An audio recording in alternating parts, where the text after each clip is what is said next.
Welcome back to All This Math. This is Professor Parker, and on this lesson, we're talking about special right triangles. Special right triangles, all right?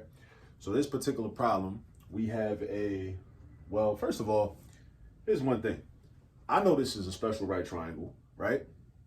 But how would you know this is a special right triangle? Besides the fact that I entitled this video Special Right Triangles, and I named it Special Right Triangles on the board, but how would you know that this is a special right triangle?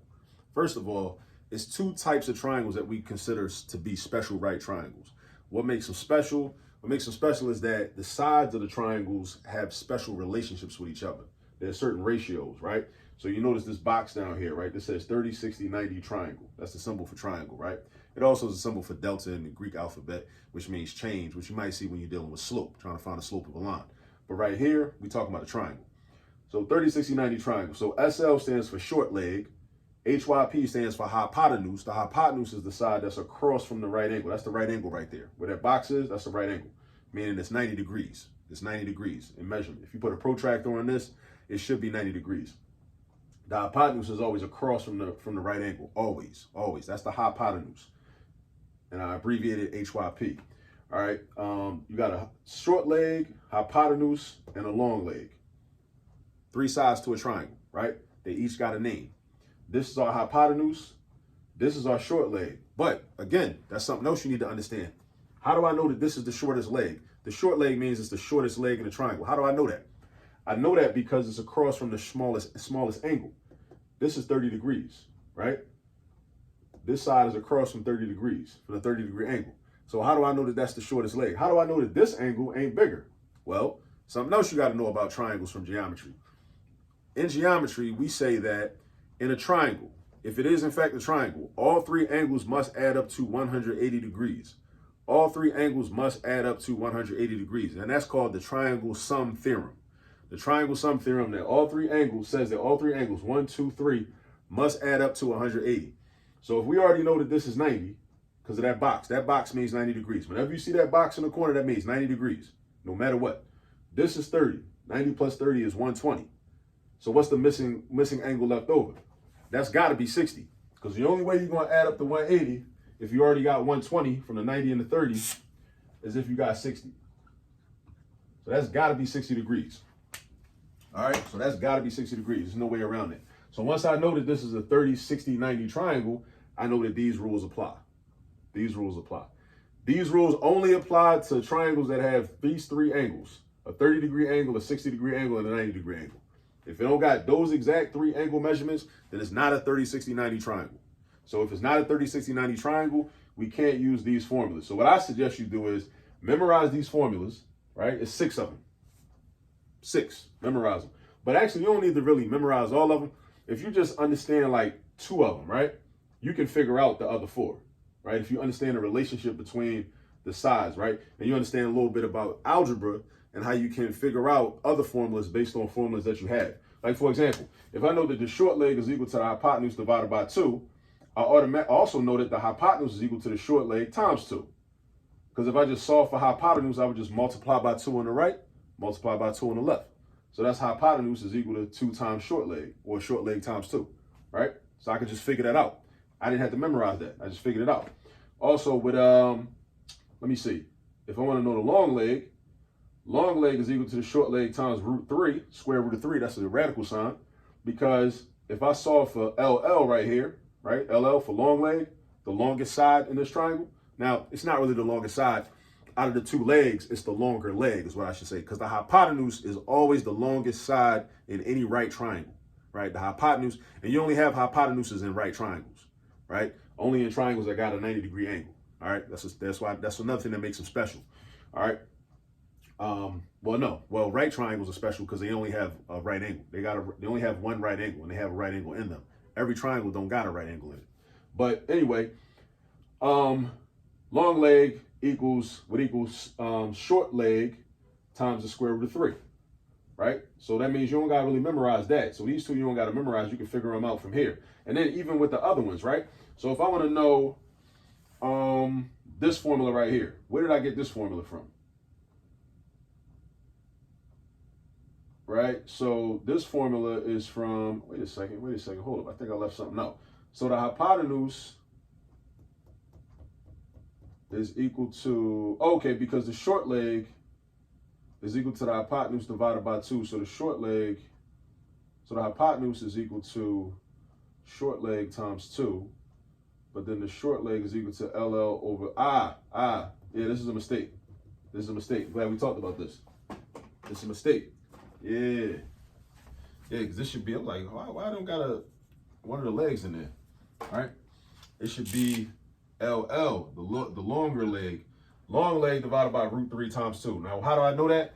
Because if the hypotenuse is equal to short leg times 2, right? Just imagine if we replace the value of the short leg is also equal to the long leg divided by root 3. So if these two are the same thing, then that means I could in this equation, I could replace short leg with this thing right here. I can replace it with that. So LL over root 3 times 2. I could do the same thing. And then if long leg is equal to short leg times root 3, right? Then I got, let me see. I got, how do I know that long leg is equal to short leg times root 3? Because of this, if I solve for long leg, right? Now, how do I know that the long leg is equal to the hypotenuse times root 3 over 2? How do I know that? Because if I solve for the long leg, I'm going to get this, right? Basically, if I multiply by the reciprocal to solve for LL, long leg, I'm going to multiply by the reciprocal. So the reciprocal of 2 over root 3 is root 3 over 2.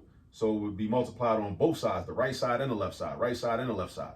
So I'd have root 3 over 2 times the hypotenuse, which would be equal to LL. When I multiply it on that side, it's going to cancel out. The 2 and the root 3 going to cancel out, right? So you got to know how to do algebra. If you don't know the algebra, then yeah, you can memorize all 6 of these formulas. But what I'm saying is, if you know 2 of them, just memorize 2 of them, you can use algebra to figure out the other 4, all right? Over here, we got 45, 45, 90 triangle. That's a simpler triangle, right? Hypotenuse is equal to root 2 times the length of the leg. And a 45, 45, 90, which is not this, this is a 30, 60, 90, right? 45, 45, 90 got 2 45-degree angles and a 90-degree angle, right? It's not that complex as this one over here, right? This one over here got a lot going on. This is just a hypotenuse, and the 2 legs are the same. They're equal to each other.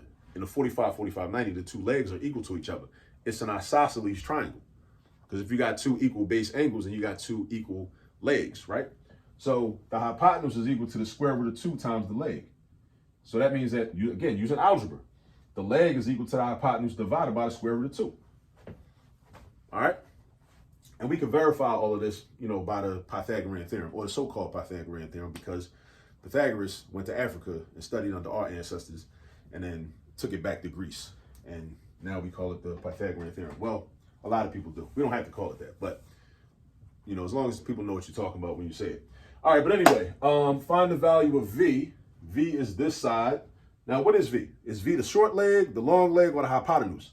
Well, V is not across from the right angle. U is across from the right angle, so U is the hypotenuse, right? V is the adjacent side, and 2 is the short leg because it's across from the 30-degree angle. So 2 is the short leg. So all I need is my formula for the long leg, right? I need one of my long leg formulas, right? Which are these 2 right here. But which one would I use? Would I use the hypotenuse formula? No, because I don't know nothing about the hypotenuse. The hypotenuse is U, right? I could figure it out by using the hypotenuse formula because I do know the short leg. But why would I do all that? Why don't I just work more efficiently and just figure out if I'm trying to find the long leg and I know the short leg, just use the formula with the short leg in it, which is LL equals short leg times root 3. So let's do that. Let's write the formula down. Always write your formula because that helps you to memorize them anyway. So LL equals short leg times root 3. So LL is V, variable V. Short leg is 2 times root 3. So V is basically 2 times the square root of 3. Boom. That's it. Now let me see something. I do want to verify something. You know what I'm saying? I want to make sure that I could use another formula to figure that out. So since the hypotenuse is equal to short leg times 2, hypotenuse is equal to 4. Because 2 times 2 is 4. 2 times 2 is 4. The hypotenuse is equal to short leg times 2. 2 times 2 is 4, right? Now let me see if I get the same answer if I use the long leg formula that involves the hypotenuse. All right, so let's say LL equals hypotenuse times square root of 3 over 2. So LL equals 4 times square root of 3 over 2. So I multiply, this is like a fraction, so treat this like a fraction, 4 over 1. So 4 root 3 over 1 times 2, which is 2. And then 4 divided by 2 is just 2. So we get 2 root 3. So look what happened. Either way, no matter which formula we use, we get 2 root 3. 2 root 3, 2 root 3. That's how you know it works. That's one way to check your work in math, any math class. Geometry, pre-cal, calculus, algebra 1, whatever, right? If you can use 2 different formulas and get the same answer, then I mean you're good, all right? So I hope this helped. I hope this was a good introduction into special right triangles. Make sure you subscribe to the YouTube channel, All This Math. Make sure you like the video, share the video, tell everybody about it. Don't be stingy. Don't keep it to yourself, right? Let everybody know about it, all right? Let your teachers know about it. Your teachers can use it in class too, all right? Get some practice on these. I'll see you on the next video. Peace.